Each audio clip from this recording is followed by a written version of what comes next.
يا مساء الفل عليكم، اهلا بيكم، وحشتوني. عاملين ايه؟ يا رب دايما كده بخير وفي احسن حال يا رب. إيه يا رب كده تكونوا مصحصحين، تكونوا بتذاكروا، تكونوا كده بتنجزوا ان شاء الله. النهارده هنتكلم عن حلقه حلوه جدا جدا، يعني يمكن من اهم الحلقات، وانا النهارده مخصصاها لطلبه ثانويه عامه. فحرفيا انت هتستفاد جدا جدا ان شاء الله في الفيديو دوت من اول لاخر دقيقه. كمان ارجوكم لو اي اب او ام تسمعني، يا ريت يا جماعه تركزوا جدا جدا في محتوى الفيديو ده، عشان انتوا بجد هتفيدوا ولادكم ان شاء الله وتحمسوهم للي جاي. بس عايزه الاول اقول لك ما تنساش تشترك في القناه لو انت مش مشترك، وتتابع كل اللي انا بنزله على الصفحه دي. وكمان هتفيدكم جدا جدا، بنزل عليها اي كتب، اي ملخصات، اي مراجعات، حاجات بجد هتفيدكم جدا. اكتبوا لي كمان في الكومنتات انتوا محتاجين انزل لكم حلقات عن ايه تاني. اكتبوا لي برضو لو انتوا محتاجين كتب معينه او ملخصات معينه، روحوا على الصفحه واكتبوا عليها.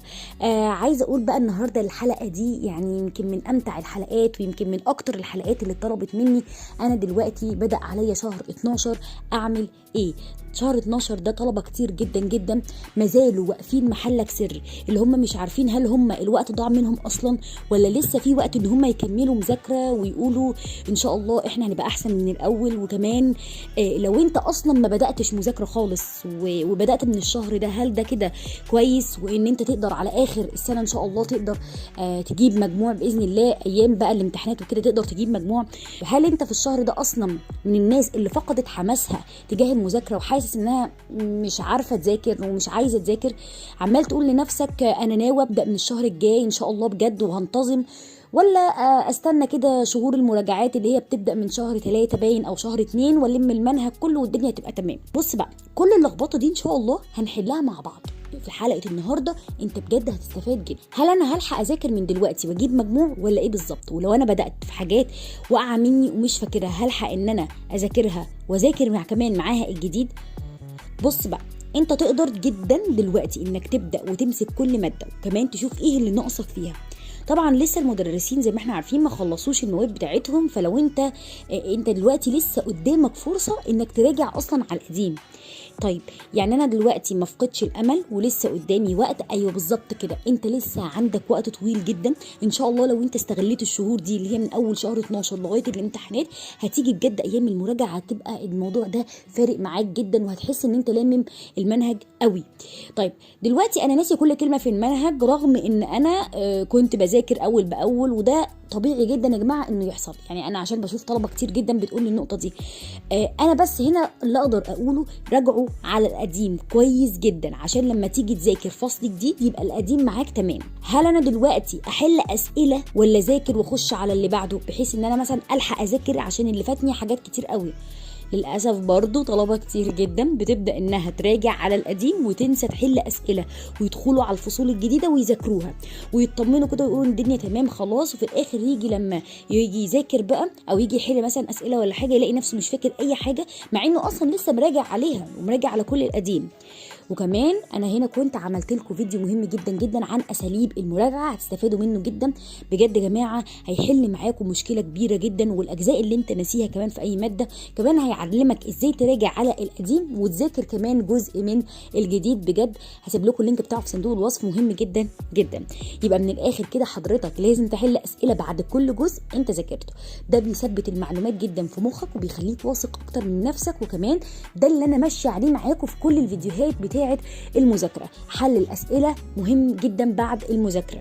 طيب اتعود دايما وانت بتذاكر لو قابلتك اي افكار او اي اسئله جديده اكتبها في ورقه، خصص كده مثلا لكل ماده ورق معين او كشكول معين ان انت تكتب فيه الاسئله او الافكار الجديده، بحيث انت لما تيجي بقى تراجع على الماده دي في شهور المراجعه، او ان انت تذاكر جزء قديم ولا حاجه، تمسك معاك برضو الكشكول ده وتشوف الاشكال الجديده للاسئله، او تشوف الصيغه الجديده مثلا للسؤال بيتكتب ازاي. تبقى واثق من نفسك، دايما حفز نفسك كده، ما تفضلش تسمع كلام صاحبك ده اللي عمال يقول لك ايه طب هقول لك حاجه تعالى نريح احنا كده الشهر ده ونبدا ان شاء الله من شهر 1 كده او شهر 2 نذاكر.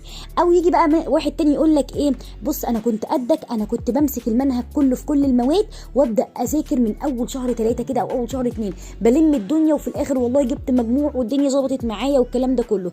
يا جماعه بعد اذنكم بلاش تسمعوا للناس دي، انت كده بتضغط نفسك جدا. تخيل انت بتذاكر في شهور المراجعه، انت ما ذاكرتش حاجه خالص وبتذاكر في شهور المراجعه، انت ايه اللي يوصلك للمرحله دي؟ انت مش ضامن اصلا هل انت هتقدر تلم المنهج في شهور المراجعه ولا لا. هتفضل عايش كده في حالة خوف وتوتر كتير جدا. فما تنساش ان ده افضل وقت ليك بجد، ان انت تذاكر وتعمل اللي عليك وتبدأ تذاكر وتراجع، حتى لو انت اصلا من الطلبة اللي اصلا ما ذاكرتش خالص.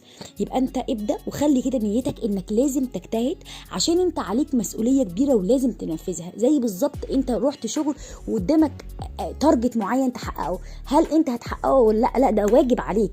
تمام. ولو انت اب او اي ام دلوقتي بتسمعني، يا جماعه حمسوا اولادكم، بلاش احباط ليهم، بلاش تحسسوهم ان هم فاشلين، ان هم مش هيلحقوا.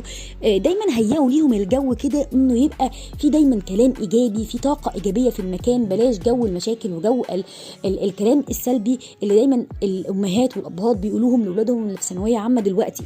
هتلاقي فيديوهات تحفيز كده وطاقه ايجابيه حلوه جدا جدا، انا كنت منزلها لكم، فرقت جدا مع طلبه كتير واستفادوا منها قوي. يعني هسيب لكم اللينك بتاعها في صندوق الوصف، اتمنى ان انتوا تسمعوها بجد، هتخليك كده متحمس قوي. دايما خلوا مذاكرتكم كده رقم 1، بعد كده بقى تيجي اي حاجه تانية. يعني اجتهد كده واعمل اللي عليك، وده ما يمنعش برضو ان احنا ناخد بريك كده عشان نفصل، ده اكيد.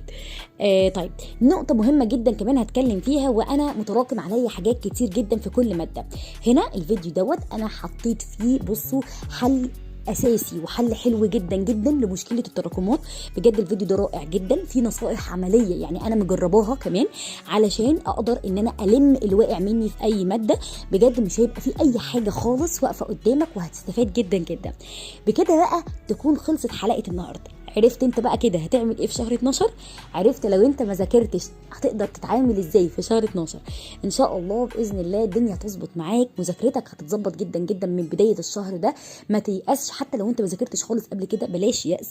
جماعه استفادوا جدا من الوقت، وبرضو شجعوا نفسكم، وبرضو خدوا بريك، وبرضو تحمسوا، ما تبقوش خايفين، ما تبقوش متوترين.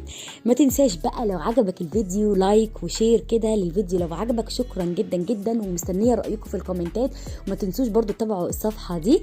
وشكرا جدا جدا، واستنوني بقى في حلقات تانية كتير، وسلام عليكم.